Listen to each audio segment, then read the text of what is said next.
नमस्कार। आज के इस खास विश्लेषण में आपका स्वागत है। शुरुआत देश की सबसे बड़ी खबर से करते हैं। जी। प्रधानमंत्री नरेंद्र मोदी का 75वां जन्मदिन और इस मौके पर देश भर में कई तरह के आयोजन हो रहे हैं। खास तौर पर एक सेवा पखवाड़ा शुरू किया गया है। ये क्या है, मतलब ये सेवा पखवाड़ा? हाँ, ये सेवा पखवाड़ा मतलब पखवाड़ा यानी 15 दिन। तो ये अगले 15 दिनों तक चलने वाला एक तरह का सेवा अभियान है। इसमें जो सत्ताधारी पार्टी है भाजपा, उसके कार्यकर्ता अलग अलग सामाजिक काम करते हैं, जैसे सफाई अभियान हो गया, रक्तदान कैंप लगा लिए, इस तरह की चीजें। ये लगभग हर साल प्रधानमंत्री के जन्मदिन के आसपास आयोजित किया जाता है। अच्छा, ओके। और ये भी खबर है कि मध्य प्रदेश के धार में प्रधानमंत्री ने खुद स्वस्थ नारी सशक्त परिवार अभियान का और राष्ट्रीय पोषण पखवाड़ा का उद्घाटन किया है। बिल्कुल, और ये काफी महत्वपूर्ण पहल है क्योंकि इसके तहत देश भर में 1.5 लाख से ज्यादा स्वास्थ्य शिविर लगाने की घोषणा हुई है। 1.5 लाख? जी हाँ, 1.5 लाख इन कैंपों में खासतौर पर महिलाओं और बच्चों के पोषण, उनकी स्वास्थ्य जांच और मुफ्त दवाइयों पर फोकस रहेगा। तो ये स्वास्थ्य सेवाओं को मतलब दूर दराज के इलाकों तक जमीनी स्तर तक पहुंचाने की एक बड़ी कोशिश नजर आती है। 1.5 लाख कैंप्स तो सच में बहुत बड़ा आंकड़ा है। हाँ, पैमाना तो बड़ा है। और इसके अलावा जैसे मैंने कहा, पार्टी की तरफ से भी पूरे देश में कार्यक्रम चल रहे हैं। रक्तदान शिविर हैं, सफाई अभियान हैं, जन सेवा के कार्यक्रम हैं, युवाओं के लिए स्किल बिल्डिंग मतलब कौशल विकास के कार्यक्रम, और सरकार की योजनाओं पर प्रदर्शनियां भी लग रही हैं। दिल्ली में आज 41 नए आयुष्मान आरोग्य मंदिर भी शुरू किए गए हैं। ये पहले हेल्थ एंड वेलनेस सेंटर्स कहलाते थे। अच्छा। हाँ, तो इन्हें अब प्राइमरी हेल्थ केयर यानी बुनियादी स्वास्थ्य देखभाल का एक नया बेहतर मॉडल बनाकर पेश किया जा रहा है। जाहिर है प्रधानमंत्री को जन्मदिन पर देश विदेश से बधाइयां भी मिली होंगी, काफी शुभकामनाएं आई होंगी। हाँ, बिल्कुल। राष्ट्रपति द्रौपदी मुर्मू, कई केंद्रीय मंत्री, अलग अलग राज्यों के मुख्यमंत्री, विपक्ष के भी कुछ नेताओं ने शुभकामनाएं दी। फिल्म जगत की हस्तियां, आम लोग, सबने सोशल मीडिया वगैरह पर शुभकामनाएं भेजी हैं। राष्ट्रपति मुर्मू ने अपने संदेश में खासतौर पर यह कहा कि प्रधानमंत्री देश को बड़े लक्ष्यों की तरफ ले जा रहे हैं और उनके अच्छे स्वास्थ्य की कामना की। और हाँ, इसी मौके पर कुछ और अहम पहलें भी शुरू हुई हैं जिन पर ध्यान देना चाहिए। जैसे? एक तो आदिवासी समुदायों के लिए आदि कर्म योगी अभियान शुरू हुआ है। इसका मकसद शायद उनके कौशल विकास और कल्याण से जुड़ा होगा। अच्छा। दूसरा, पीएम मित्रा पार्क योजना। इसके तहत बड़े टेक्सटाइल आप बनाने का काम शुरू हुआ है। इस पर करीब 23,000 करोड़ रुपए का निवेश होगा। 23,000 करोड़? जी, और उम्मीद है कि इससे लगभग 3 लाख नए रोजगार पैदा होंगे। 3 लाख रोजगार?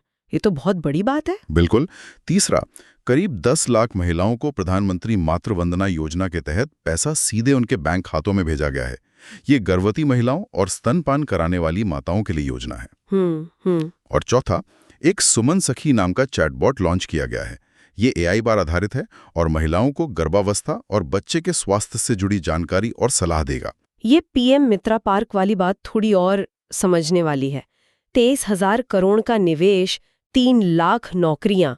क्या ये वाकई भारत के टेक्सटाइल सेक्टर में बड़ा बदलाव ला सकता है, खासकर जब हम ग्लोबल सप्लाई चेन में बदलाव देख रहे हैं, चीन से मुकाबला है? देखिए, सवाल तो बहुत वाजिब है। इरादा तो यही लगता है कि भारत टेक्सटाइल मैन्युफैक्चरिंग और एक्सपोर्ट का एक बड़ा ग्लोबल हब बने।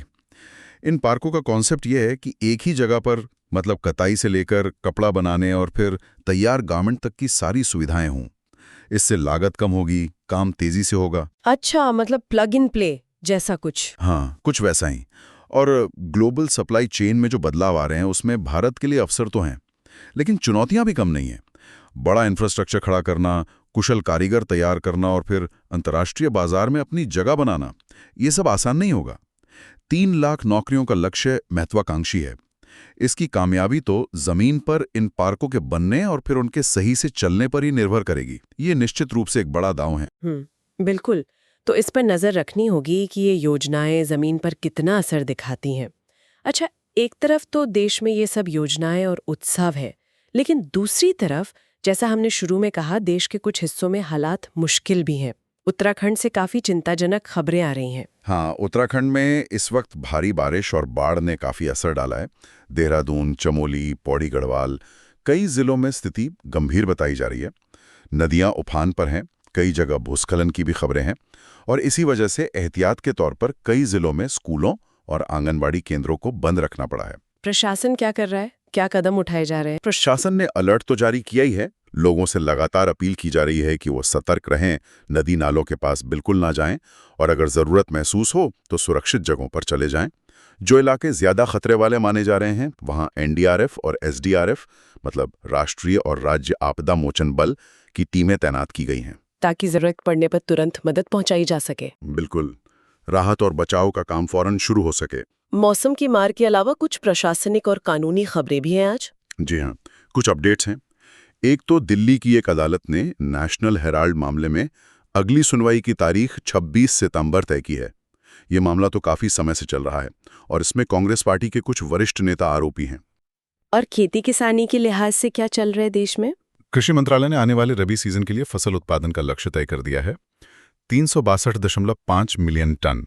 रबी फसलें मतलब गेहूं, जौ, चना? हाँ बिल्कुल, गेहूं, जौ, चना, सरसों, ये सब जो सर्दियों की शुरुआत में बोई जाती हैं। इस लक्ष्य को पाने के लिए सरकार ने एक योजना भी बनाई है। किसानों को अच्छे बीज, खाद और दूसरी मदद देने की बात है। लेकिन जैसा आपने उत्तराखंड का जिक्र किया, उत्तर भारत के कई हिस्सों में इस वक्त जो भारी बारिश और बाढ़ के हालात हैं, हाँ, उससे एक तो खरीफ की खड़ी फसलों को जैसे धान वगैरह को नुकसान की आशंका है और दूसरा ये रबी की बुआई पर भी असर डाल सकता है। तो लक्ष्य अपनी जगह है, लेकिन जमीनी हकीकत और मौसम की चुनौती भी है। सही बात है। मौसम का क्या भरोसा? बिल्कुल। चलिए अब जरा देश और दुनिया की आर्थिक नब्ज टटोलते हैं। हाँ। शेयर बाजार में आज क्या हाल रहा? कुछ तेजी आई? हाँ, आज भारतीय शेयर बाजार में अच्छी रौनक थी। सेंसेक्स और निफ्टी दोनों ही बढ़त के साथ बंद हुए। बाजार के जानकार इसके पीछे कुछ वजहें बता रहे हैं। एक तो अमेरिका के साथ ट्रेड को लेकर जो बातचीत चल रही है, उसमें शायद कुछ पॉजिटिव होने की उम्मीद है। अच्छा। दूसरा, ऐसी अटकलें हैं कि अमेरिका का जो सेंट्रल बैंक है, फेडरल रिजर्व, वो शायद आगे ब्याज दरें कम कर सकता है और जब ब्याज दरें कम होती हैं तो आमतौर पर शेयर बाजार के लिए अच्छा माना जाता है। किसी खास शेयर में कोई खास हलचल रही? हाँ, मारुति सुजुकी का शेयर आज काफी चर्चा में रहा। ओह, वो बढ़कर अपने 52 हफ्तों के सबसे ऊंचे स्तर पर पहुंच गया। अरे वाह, मतलब ऑटोमोबाइल सेक्टर में भरोसा लौट रहा है शायद। ऐसा लगता है। और कॉर्पोरेट जगत से एक और बहुत बड़ी खबर आई है। अपोलो टायर्स ने भारतीय क्रिकेट टीम की जर्सी स्पॉन्सरशिप जीत ली है। हाँ, और ये डील कोई छोटी मोटी नहीं है। अपोलो टायर्स ने इसके लिए 579 करोड़ रुपए की बोली लगाई है। 579 करोड़? जी हाँ, ये बहुत बड़ी रकम है और इससे साफ पता चलता है कि क्रिकेट, खासकर भारतीय टीम की ब्रांड वैल्यू कितनी जबरदस्त है। बड़ी बड़ी कंपनियां क्रिकेट के जरिए करोड़ों लोगों तक पहुंचने के लिए कितना भारी निवेश करने को तैयार हैं। ये खेल और बिजनेस का गहरा रिश्ता दिखाता है। कमाल है। 579 करोड़ वाकई जबरदस्त आंकड़ा है। अच्छा, अब जरा दुनिया के दूसरे हिस्सों पर नजर डालते हैं। इजराइल और गाजा पट्टी से फिर तनाव बढ़ने की खबरें आ रही हैं। हाँ, स्रोतों के मुताबिक इजराइल ने गाजा पर अपने हमले तेज कर दिए हैं। खबरों में बताया जा रहा है कि ये हमले जमीन, हवा और समंदर तीनों तरफ से किए जा रहे हैं। रिपोर्ट्स में आम नागरिकों पर उसके गंभीर असर की भी बात कही जा रही है। इस तनाव के अलावा दुनिया में और क्या चल रहा है? क्या खास घटनाक्रम है? फिर अमेरिका और चीन के बीच टिकटॉक ऐप को लेकर जो खींचतान चल रही है। खबर है कि दोनों देशों के बड़े नेता इस डील को फाइनल करने की कोशिश में लगे हैं। मतलब टिकटॉक का अमेरिकी कारोबार किसी अमेरिकी कंपनी को बेचा जा सके। ये सिर्फ एक ऐप का मामला नहीं है, इसमें टेक्नोलॉजी, डेटा सुरक्षा और दो बड़ी ताकतों की आपसी होड़ सब कुछ शामिल है। उधर यूरोप में रूस में बड़े पैमाने पर सैन्य अभ्यास शुरू किए हैं और ये ऐसे समय में हो रहा है जब रूस और नाटो देशों के बीच पहले से ही काफी तनाव है, खासकर यूक्रेन युद्ध की वजह से। तो ये अभ्यास तनाव और बढ़ा सकते हैं? हाँ, ऐसी आशंका तो है ही। इन अभ्यासों से इलाके में फौजी सरगर्मी और बढ़ सकती है।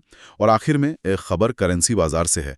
अमेरिकी डॉलर में गिरावट आई है और वो पिछले 4 सालों के अपने सबसे निचले स्तर पर पहुंच गया है। डॉलर कमजोर हो रहा है, इसका क्या मतलब है? डॉलर के कमजोर होने का असर दुनिया भर के व्यापार और अर्थव्यवस्थाओं पर पड़ता है। भारत पर भी इसका असर होता है, जैसे आयात निर्यात वगैरह पर। बाप रे, मतलब दुनिया भर में एक साथ कितनी अलग अलग तरह की चीजें चल रही हैं। कहीं लड़ाई और तनाव, कहीं बड़ी बिजनेस डील, कहीं मौसम की मार अर्थव्यवस्था पर भारी पड़ रही है, तो कहीं फौजी ताकत का प्रदर्शन हो रहा है। बिल्कुल। इस गहरे विश्लेषण और तमाम जानकारियों को एक साथ पिरोने के लिए आपका बहुत बहुत धन्यवाद। धन्यवाद।